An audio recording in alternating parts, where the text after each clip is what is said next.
다들 안녕하세요. 프로토 91회차 토신 정보방 환급 인증합니다.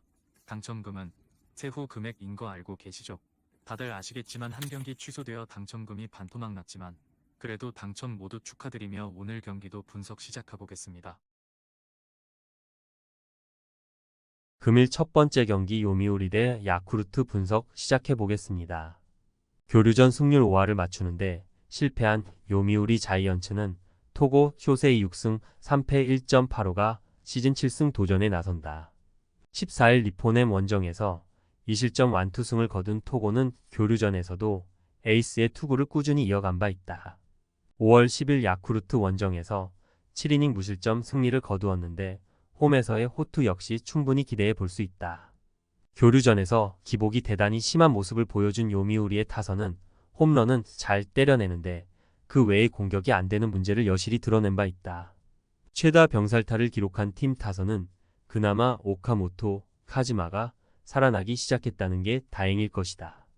이내 전술로 때우고 있는 불펜은 확실한 마무리에 정립이 필요할 것이다. 교류전을 센트럴 2위로 마무리 지은 야쿠르트 스왈로즈는 요시무라, 코지로 4승 4패 2.95가 시즌 5승에 도전한다. 11일 소프트뱅크 원정에서 6이닝 4실점의 부진으로 패배를 당한 요시무라에게 교류전은 악몽 그 자체였다. 5월 1일 요미우리 상대로 원정에서 7이닝 무실점 승리를 거두었다는 건 기대를 걸게 하는 부분. 교류전 후반 좋은 모습을 보여준 야쿠르트의 타선은 무라카미, 무네타카의 부활이 가장 큰 소득이라고 해도 과언이 아니다. 타율은 낮지만 한방이 있는 야구는 리그전에서 위협이 될 수 있다. 완벽하게 안정화된 불펜은 이제 기대를 걸어볼 여지가 많은 편이다. 토고와 요시무라 모두 쾌투를 기대하기에 부족함이 없는 투수들이다. 중반까지 상당한 투수전이 전개가 될 듯. 하지만 최근 요미우리는 후반 경기력이 조금씩 살아나고 있는 편이고 홈에선 불펜이 나름대로 제 몫을 하고 있다는 게 크다. 홈에 이점을 가진 요미우리 자이언츠가 승리에 가까이 있다. 금일 두 번째 경기 주니치 대 히로시마 분석 시작해 보겠습니다. 결국 교류전을 11로 마무리한 주니치 드래곤즈는 타카하시, 히로토 3승 0.56가 시즌 4승 도전에 나선다. 11일 리포넴 원정에서 7이닝 무실점의 호투로 승리를 거둔 타카하시는 교류전에서도 흔들림 없는 투구를 보여준 바 있다. 히로시마 상대로 4월 28일 홈에서 7이닝 무실점 호투를 해냈다는 점도 기대를 걸게 하는 부분. 교류전 후반에 급격하게 화력이 떨어져 버린 주니치의 타선은 리그 11위의 팀 타율이 말해주듯 타격 문제가 끝까지 문제가 되는 중이다. 특히 최다 삼진의 수모는 팀이 4일의 휴식 기간 동안 연구해 봐야 할 주제다. 최고의 승리조와 최악의 추격조의 갭을 줄이는 것도 앞으로 해야 할 일이다. 교류전을 센트럴 3위로 마무리 지은 히로시마, 토요, 카프는 토코다, 히로키 7승 3패 1.49가 시즌 8승에 도전한다. 11일 세이브 원정에서 8이닝 1실점의 호투로 승리를 거둔 토코다는 교류전의 부진을 극복했다는 점이 다행스럽다. 이번 시즌 주니치 상대 첫 등판인데 작년 주니치 상대 14.2이닝 무실점으로 매우 강하고 돔 구장 투구도 나쁘지 않다는 점에 승부를 걸 수 있다. 교류전에서 전체적으로 나쁘지 않은 타격을 보여준 히로시마의 타선은 홈런의 부족이 아쉬움을 남긴 바 있다. 특히 원정에서의 장거리포 부족이 리그전에서 변수가 될 수 있는 부분. 그러나 그들에겐 확실히 위력적인 승리조가 있다. 양 팀의 선발 투수들은 그야말로 쾌투를 기대하기에 전혀 부족함이 없는 투수들이다. 투수전 양상이 전개가 될 듯. 그렇지만 최근 주니치는 후반 불펜 운용에 아쉬움이 있는 편이고 히로시마는 최고의 승리조를 가지고 있다. 불펜에서 앞선 히로시마 토요 카프가 승리에 가까이 있다. 금일 세 번째 경기 한신 대 요코하마 분석 시작해 보겠습니다.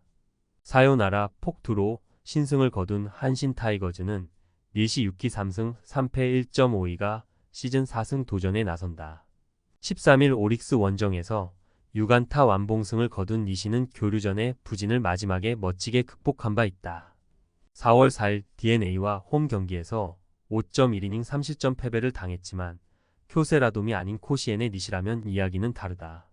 화요일 경기에서 니포넴의 투수진 상대로 11회 접전 끝에 간신히 2점을 올린 한신의 타선은 교류전 득점 10이라는 비참한 성적표를 들어야 했다. 게다가 팀 타율은 센트럴 리그 최하위였기 때문에 휴식 기간 동안 확실한 정비가 필요할 것이다. 그나마 불펜이 살아나기 시작한 건 다행이다. 파죽의 7연승으로 교류전을 마무리 지은 요코하마 DNA 베이스타즈는 안드레 잭슨 3승 5패 4.27 카드로 8연승에 도전한다. 11일 치바 롯데 원정에서 7이닝 2안타 무실점이라는 시즌 최고의 투구로 승리를 거둔 잭슨은 교류전이 거듭될수록 투구 내용이 좋아진 바 있다. 금년 한신 상대로 12.1이닝 2실점으로 투구 내용이 좋은 편이라는 점도 기대를 걸 수 있는 부분이다. 교류전 원정에서 놀라운 화력을 보여준 DNA의 타선은 리그전에서도 원정에 강한 징크스를 이어가느냐가 관건이다. 와타라의 류키의 복귀는 분명 도움이 될 수 있는 부분. 그렇지만 이 팀의 불펜은 아마도 이 팀 최대의 약점일 것이다. 이번 교류전에서 양 팀이 보여준 경기력 차이는 꽤 심한 편이었다. 그러나 교류전과 리그전은 다르다는 점이 가장 큰 변수일 듯. 물론 DNA의 타격은 원정에서 좋은 편이지만 여긴 코시엔이고 코시엔의 니시는 이야기가 다른 투수다. 잭슨 역시 원정 투구는 좋은 편이나 후반으로 갈수록 DNA의 불펜이 약점이 될 것이다. 투수력에서 앞선 한신 타이거즈가 승리에 가까이 있다. 금일 네 번째 경기 니오넴 대 라쿠텐 분석 시작해 보겠습니다. 교류전의 마무리가 엉망이 되어버린 니포넴 파이터스는 야마사키 사치야 6승 2패 2.47가 시즌 7승 도전에 나선다. 14일 요미우리와 홈 경기에서 5이닝 6실점의 부진으로 패배를 당한 야마사키는 교류전 후반기의 투구가 급격하게 나빠진 게 최대의 문제다. 라쿠텐 상대로 4월 23일 원정에서 6이닝 2실점 투구를 기록했는데 최근 이 경기 투구 내용이 좋지 않다는 점이 변수가 될 수 있다. 화요일 경기에서 한신의 투수진 상대로 단 1점을 올리는데 그친 니포넴의 타선은 교류전을 9위로 마무리하는 망신에 일주하고 말았다. 타율 1위의 7승이라는 극의 경기력이 나왔는데 리그전에서 회복할 수 있느냐가 관건이다. 교류전에서 심각하게 무너져버린 불펜은 아무래도 비상사태를 걸어야 할 것 같은 느낌이다. 천신만고 끝에 교류전 우승을 차지한 라쿠텐 골든 이글스는 하야카와 타카이 4승 3패 2.16가 시즌 5승에 도전한다. 14일 히로시마와 홈 경기에서 10이닝 무실점의 투구를 보여준 하야카와는 교류전에서 무서울 정도의 쾌투를 과시한 바 있다.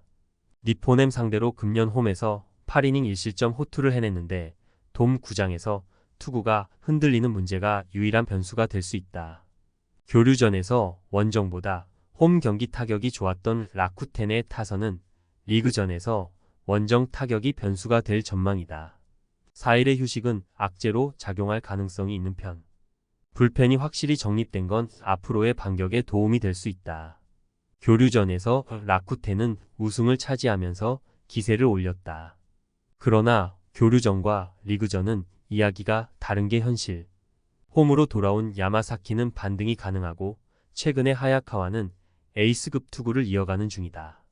그러나 리그전에서 후반 경기력은 니포넴이 조금 더 나은 편이고 이 점이 결국 승부를 가를 것이다. 홈에 2점을 가진 니포넴 파이터스가 승리에 가까이 있다. 금일 5번째 경기 오릭스 대 세이브 분석 시작해 보겠습니다. 교류전 마무리가 좋지 않았던 오릭스 버팔로스는 앤더슨, 에스피노자 5승 3패 1.98가 시즌 6승 도전에 나선다. 12일 한신과 홈 경기에서 6.2이닝 무실점의 호투로 승리를 거둔 에스피노자는 교류전에서 다시 페이스를 올리는데 성공했다. 세이브 상대로 4월 24일 홈에서 7이닝 무실점 이후 첫 등판이라는 점 역시 에스피노자에게 장점이 될 수 있다. 교류전에서 전체적으로 나쁘지 않은 타격을 보여준 오릭스의 타선은 니시카와 요마의 부활이 가장 큰 소득일 것이다. 그러나 4개의 홈런은 이 팀에 있어서 모리토모야의 가치를 새삼 느끼게 해주는 부분이다. 최종전에서 2점 차를 날려버린 안드레스 마차도의 투구는 앞으로 불펜 운용에 고민을 안길 것이다. 투타의 부진으로 2년 연속 교류전 최하위를 기록한 세이브 라이온즈는 이마이 타치 야 3승 3패 2.29가 시즌 4승에 도전한다. 11일 히로시마와 홈 경기에서 7이닝 2실점의 투구로 아쉬운 패배를 당한 이마이는 교류전 1차전을 제외한 나머지 경기의 투구는 여전히 좋은 편이었다. 이번 시즌 오릭스 상대 첫 등판인데 작년 유독 오릭스 원정에서 부진했다는 문제가 변수가 될 수 있다. 교류전에서 유일한 1할 때 팀 타율을 기록한 세이브의 타선은 그야말로 믿을 타자가 없다고 해도 과언이 아니다. 4일의 휴식 기간 동안 얼마나 바뀌었느냐가 관건이다. 믿을 투수 없는 불펜 역시 좋지 않기는 매한가지다. 에스피노자는 그 투구 특성상 자주 볼수록 불리한 투수다. 세이브와 2달 만에 다시 만났다는 건 에스피노자에게 있어서 유리한 부분. 금년 이마이가 팀의 우한 에이스 역할은 잘해주고 있지만 최근 제구가 살짝 아쉽고 무엇보다 오릭스 상대로 원정 등판이 좋지 않은 문제는 쉽게 극복하기 힘들어 보인다. 선발에서 앞선 오릭스 버팔로스가 승리에 가까이 있다. 금일 6번째 경기 소프트뱅크 대 지바롯데 분석 시작해 보겠습니다.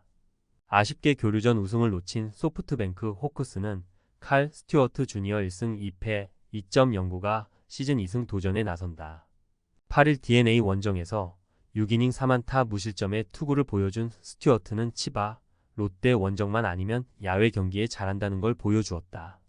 금년 홈 경기 투구 내용은 예전보다 부진한 편인데 치바, 롯데 상대로 워낙 부진한 투수인지라 기대를 걸기엔 조금 무리가 있다. 교류전에서 좋은 모습을 보여준 소프트뱅크의 타선은 홈런포의 부재가 조금 아쉬움이 남겨지는 부분이다. 확실히 운영형 변화구 투수에게 약한 문제는 앞으로 수정해야 할 부분. 불펜이 제 역할을 하는 것도 다행이라면 다행이다. 승률 4할로 교류전을 마무리한 치바, 롯데 마린스는 오지마, 카지야 4승 5패 4.29가 시즌 5승에 도전한다. 11일 DNA와 홈 경기에서 7이닝 4실점의 부진으로 패배를 당한 오지마에게 있어서 교류전은 그야말로 악몽이었다. 이번 시즌 소프트뱅크 상대로 첫 등판인데 키타 큐슈 경기라는 건 그나마 다행스러울 수 있다. 교류전 막판 홈에서 주니치의 투수진을 완파해버린 치바, 롯데의 타선은 4일간의 휴식 기간 동안 페이스가 떨어지지 않길 바라야 한다. 문제는 이 팀의 원정 타격은 여전히 신뢰를 할 수 없다는 데 있다. 그래도 불펜이 살아나고 있다는 건 앞으로의 기대 부분이다.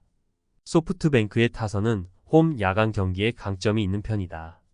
교류전에서 크게 흔들린 오지마, 상대로 나름 좋은 승부가 될 듯.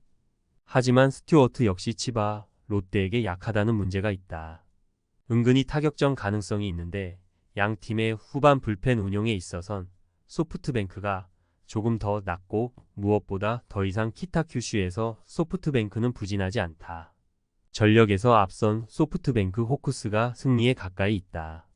토신 최종 조합은 영상 아래 고정 댓글로 말 걸어주시면 토신 정보방에서 무료로 공유해드립니다. 제발 손해보면서 토토하지 말고 다같이 웃으면서 즐겁게 베팅합시다.